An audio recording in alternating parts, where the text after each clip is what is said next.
ज्योतिष और जीवन में आपका स्वागत है। श्री गुरु चरणों में नमन कर श्री गणेश की वंदना करता हूँ। वास्तु दोष भवन में, फैक्ट्री में, कहीं भी किसी भी निर्माण में वास्तु दोष क्या है, कौन सा है, उसके क्या दुष्प्रभाव हैं और उसके निवारण के लिए क्या किया जा सकता है, आज चर्चा करते हैं इस वीडियो में। पिछले वीडियो में मैंने इस रहस्य को बताने का प्रयास किया कि जो रातों रात करोड़पति लखपति बनाने के टोटके जो चलते हैं, ये क्यों चलते हैं, क्या रहस्य है इसके पीछे। मैंने ये बताने का प्रयास किया कि इन टोटकों से कुछ नहीं होता। बिना परिश्रम के कोई व्यक्ति संपन्न बन ही नहीं सकता। मैंने ये नहीं कहा, मैंने उस पिछले वीडियो में रातों रात लखपति धनपति करोड़पति बनने का कोई टोटका, कोई उपाय नहीं बताया है। चलते क्यों हैं टोटके, इस रहस्य को तो आज के वीडियो में हम प्रयास करते हैं समझने का। वास्तु दोष है तो उसका वैज्ञानिक तर्क संगत आधार पर, वास्तु शास्त्र के आधार पर उसका निवारण क्या हो सकता है। और इस वास्तु शास्त्र में भी इनके दोषों के निवारण के लिए भी जो टोटके चलते हैं, उन टोटकों के चलने के पीछे कारण क्या है, क्या रहस्य, क्यों चलते हैं, वो ये भी समझेंगे। अगर उन टोटकों से ही काम चलता होता तो जो लोग तोड़ फोड़ करके वास्तु दोषों का निवारण करते, क्यों करते वो। वास्तुशास्त्र मूल रूप से पंच तत्वों को बैलेंस करने का एक तरीका है।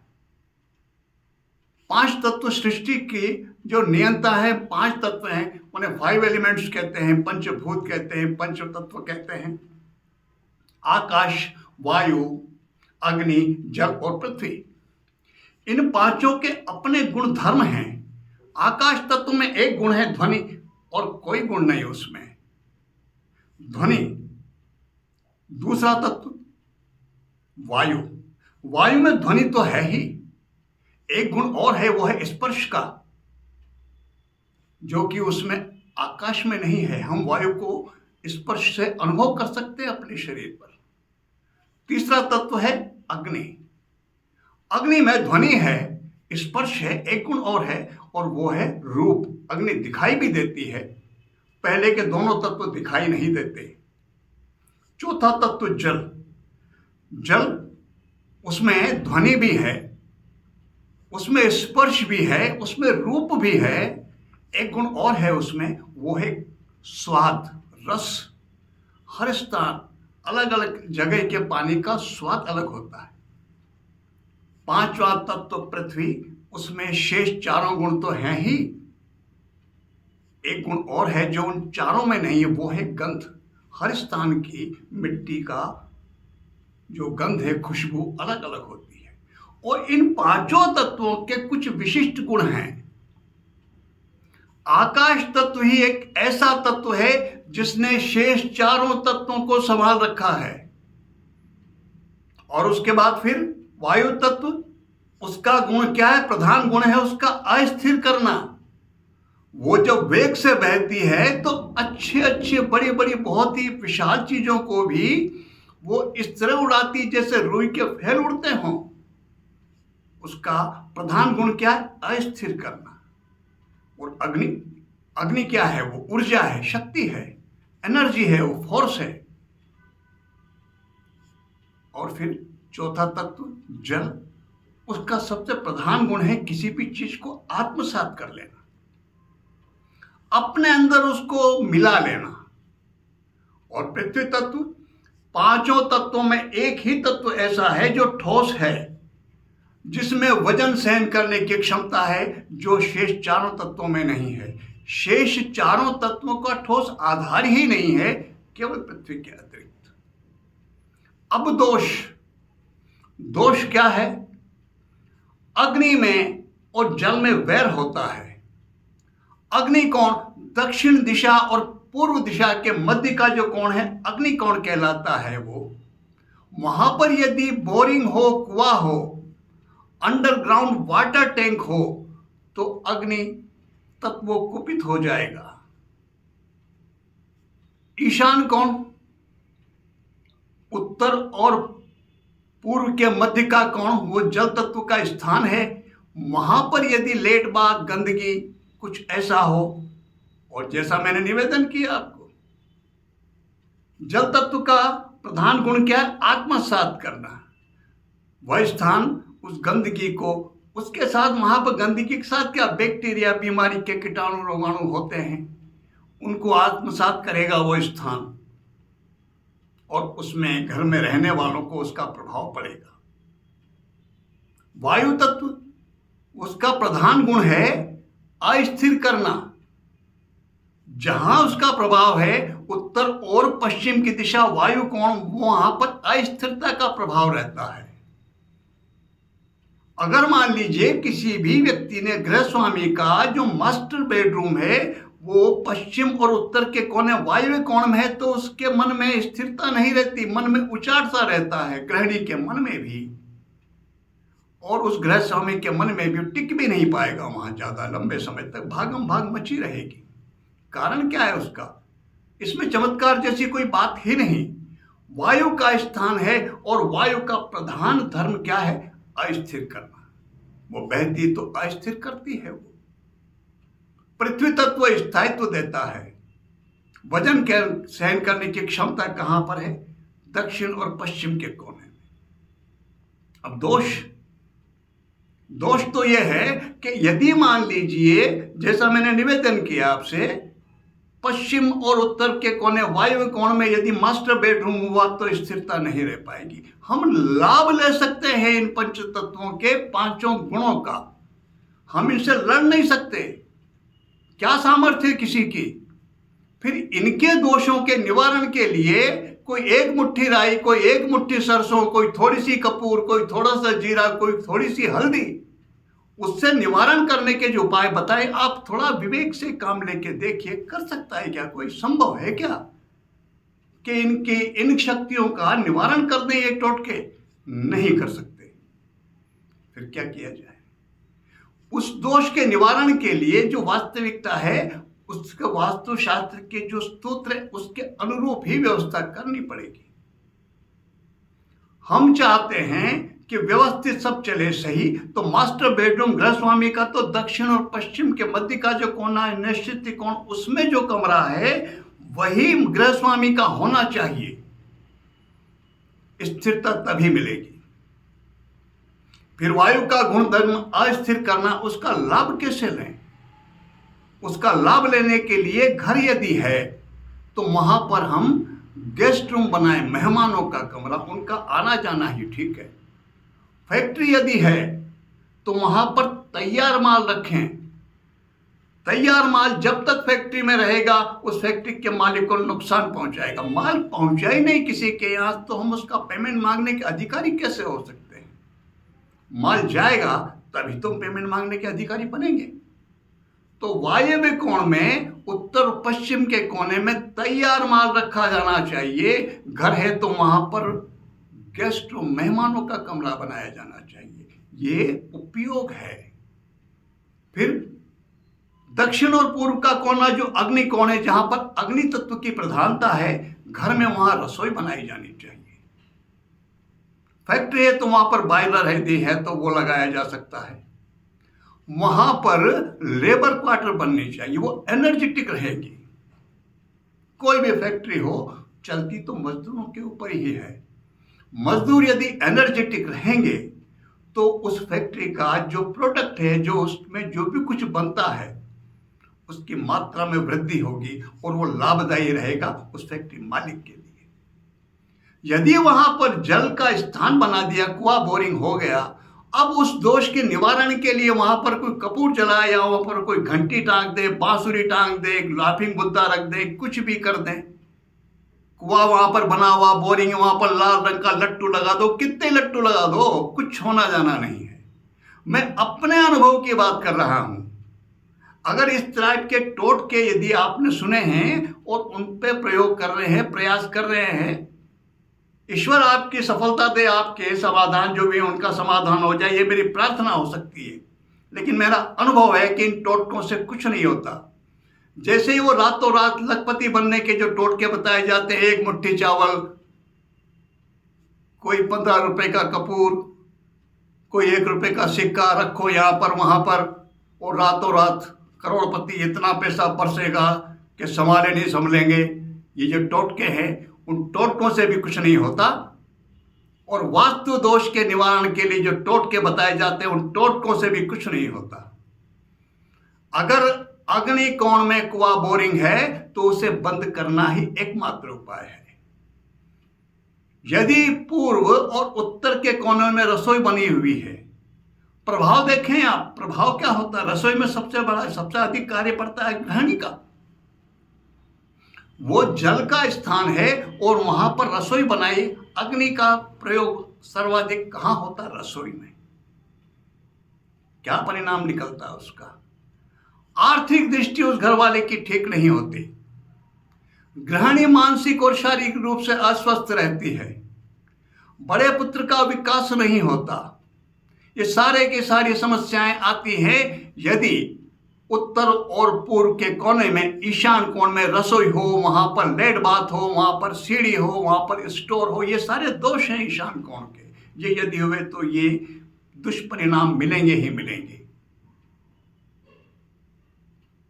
ऐसा ही जो नैऋत्य कोण है, वहां पर यदि कुआं बोरिंग है, वो स्थिर, वो सबसे ठोस होना चाहिए, भारी होना चाहिए, ऊंचा होना चाहिए।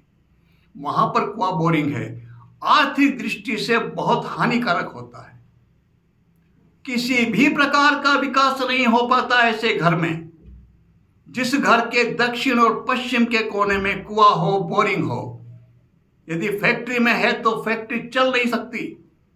अब चलते कैसे? ये टोटके जो चलते बताए जाते हैं, जिनमें लाखों के व्यूज आते हैं, जैसे मैंने अभी निवेदन किया पिछले वीडियो में, वो क्यों चलते हैं वो बताने का प्रयास किया, तो आज के वीडियो में बताने का प्रयास करता हूं कि टोटके चलते क्यों हैं, आधार क्या है।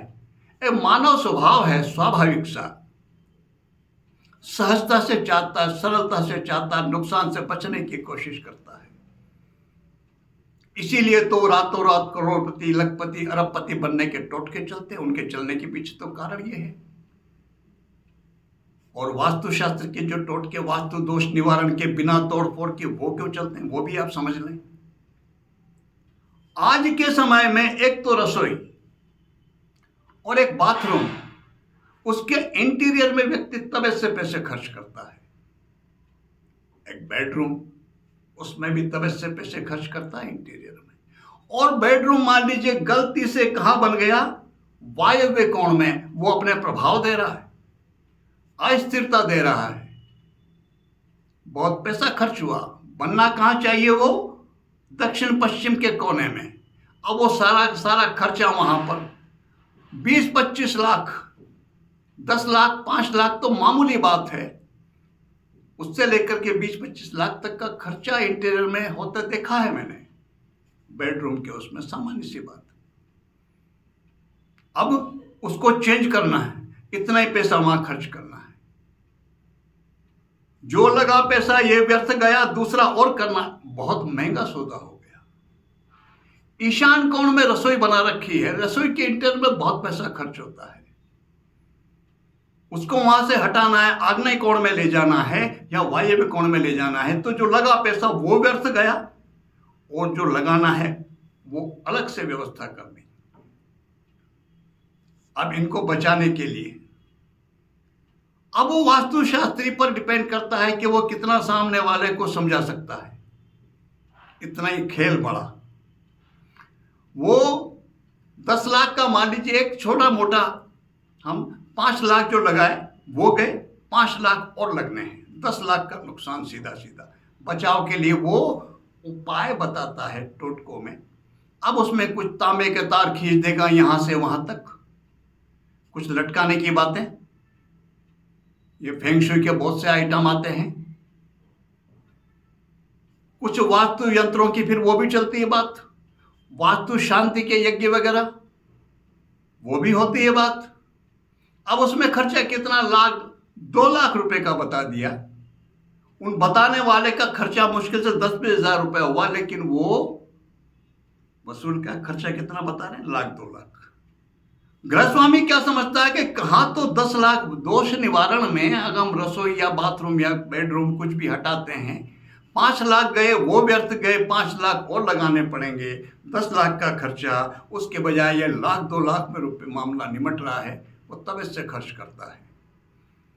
और वास्तविकता इन टोटकों से कुछ होता नहीं, समस्या वहाँ की वहीं की वहीं रहती है। और ऐसे मामले में ठगाया हुआ व्यक्ति किसी से बोल भी नहीं पाता, उससे मन में ये भय रहता है कि सामने वाला शिक्षित, अरे यार तुम भी कैसे समझदार होकर के किन चक्करों में पड़ गए ये और तो वो, चाहे लाख से या 2 लाख से जितने से भी, और समस्याएं उन्हीं समस्याओं को भुगतता रहता है। जिसे उपाय करना था इन टोटकों के माध्यम से, वो तो अपना उपाय, अपना साधन, अपना जो भी है प्रयोजन सिद्ध करके वो तो गए। अब आपको लगा कि ये व्यक्ति कर गया, आप कितने व्यक्तियों से कह देंगे? आप कितनों से? बहुत कम, कोई निकटतम उन्हीं से बोलेंगे कि फलां व्यक्ति ने ऐसा किया, उससे दूर रहना, ये मैंने किया था, इससे कुछ नहीं हुआ। ये कारण है इन टोटकों के चलने का। बात वही है, रातों रात करोड़पति, लखपति, अरबपति बनाने के जो टोटके बताए जाते हैं, उनमें भी ये कि परिश्रम नहीं करना पड़ रहा, मेहनत नहीं करनी पड़ रही, और केवल ये एक मुट्ठी चावल है, 1 रुपए का सिक्का या थोड़ी सी कपूर है, थोड़ी सी इलायची, लौंग, कुछ भी ये किया, जलाया, रखा और हो गए रातों रात करोड़पति। इतना बरसेगा का 7 पुश्तेरी संभलेगी। अरे 1 पुश्त समझ जाए, 1 के चल जाए, इतना ही नहीं आने वाला। 10-20 रुपए का कपूर फूंकने से लाखों रुपए की आय होगी। मैं तो कहता हूं 25,000 का कपूर में जलाने को तैयार, और 1 वर्ष की समयावधि, 1 लाख नहीं, 1 वर्ष की समयावधि के बाद 50,000 लेने की कोई गारंटी ले ले। 1 वर्ष में 1 के 2, 25,000 रुपये खर्च कर रहा हूं और 50,000 मिलना कम है क्या? कोई ले तो सही। हो ही नहीं सकता, संभव ही नहीं है। फिर ये लाखों की बातें क्यों चलती? इसलिए कि वो सहजता से, आसानी से नजर आ रहा है कि मिल जाएगा, जबकि ऐसा होता नहीं। ये सहजता से हमें उबरना होगा। और ये आजकल जमाना विज्ञान, शिक्षित हैं हम, और जब शिक्षित वर्ग, जब इस तरह के, मैंने कई देखा मेरे पिछले 50 साल के अनुभव में, अच्छे अच्छे शिक्षित लोगों ने इस तरह के धोखे खाए। वो क्यों खाए? वही सहजता की वजह से। 7-8 लाख का नुकसान। भाई इसका उपाय ये है, कोई तोड़ फोड़ नहीं करनी पड़ेगी, आपको कुछ नहीं करना पड़ेगा। जहां रसोई है वहीं रहने दीजिए, ईशान कोण में बनी हुई चलने दीजिए, आपकी समस्याओं का समाधान हो जाएगा। एक तांबे का तार यहाँ से वहां तक जमीन के अंदर गड़वा देते हैं, कोई यंत्र गड़वा देते हैं, कोई हवन शांति करवा देते हैं, कोई टांग देते हैं, कोई बांसुरी, कोई ये कोई वो, ये टोटके, और होता कुछ भी नहीं। मैं अपने अनुभव की बात कर रहा हूँ। हो सकता है किसी का हो गया हो, बहुत बड़ी बात हो, कोई किस्मत वाले हो। और जब इस तरह के बड़े वास्तु दोष होते हैं किसी भी भवन में या किसी भी फैक्ट्री में, कितनी अच्छी ग्रह स्थिति हो और वो किसी तरह की उपासना करते, उनके भी जो सार्थक परिणाम मिलने चाहिए वो नहीं मिलते। इसलिए यदि आप भवन में, फैक्ट्री में, कहीं पर भी इस तरह के वास्तु दोष देखते हो, आपको चाहिए तर्कसंगत ढंग से किसी विद्वान वास्तुशास्त्री को बुला करके उसका निराकरण करवाएं, और जो वास्तु दोष है उसको हटवाने का प्रयास करें। रसोई ईशान कोण में है तो उसे वहां से हटाने के अतिरिक्त कोई उपाय है ही नहीं। उसे वहां से हटा करके आग्नेय कोण में या वायव्य कोण में, पूर्व मध्य में या पश्चिम मध्य में, ये सेकंड ऑप्शन, यहां ले जाना पड़ेगा, और कोई उपाय नहीं। फिर ये टांगा टूंगी कितनी कर लो, जलावा जुलूमी, चाहे कपूर हो, चाहे लौंग हो, चाहे इलायची, चाहे सरसों, कुछ भी होता नहीं है। मैं अपने अनुभव की बात कर रहा हूं। यदि समाधान चाहते हैं, जीवन यही है जो हम जी रहे हैं, कोई जीवन अलग से आने वाला नहीं। यदि कोई समस्या है, कोई बीमारी है, और उसका उपाय यदि संभव है तो हमको उसका प्रयास करना चाहिए। तो आज के समय में, इस जब इतना उन्नत समय में भी यदि हम टोटकों में पढ़ करके, टोटकों के चक्कर में अपना समय और धन बर्बाद करेंगे, तो मैं समझता हूँ कि नासमझी, इससे बड़ी नासमझी नहीं हो सकती। भगवान वासुदेव आप सब पर कृपा करें, इसी प्रार्थना के साथ मैं आप सबको नमन करता हूँ। नमस्कार।